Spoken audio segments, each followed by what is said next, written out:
Сәлем достар, сіздермен бірге мен дәрігер Гүлжауһар Маратбекқызы. Бүгін әдеттегі оқырмандарымның бірінен келген сұрақпен бөліскім келеді. Ол сілекейдің балаларда көп бөлінуінің себептері. Негізінен 3 айдан асқан балаларда сілекей көптеп бөліне бастайды.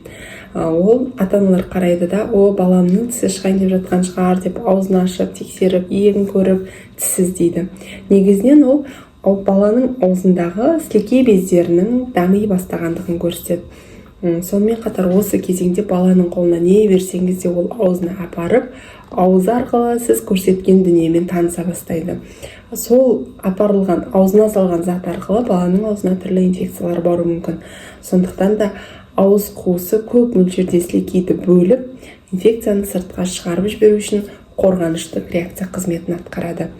Сондықтан да егер де аузынан су ағып жататын болса, оны тоқтатуға тырыспаңыз. Сонымен қатар кейбіреулер айтып жатады, баланың бетінен сүйгеннен, немесе әйел адам жүкті кезінде жерік болған нәрсесін жемегеннен баланың аузынан көп су ағады дейді. Негізінен мен ойлаймын, олардың барлығы миф деп.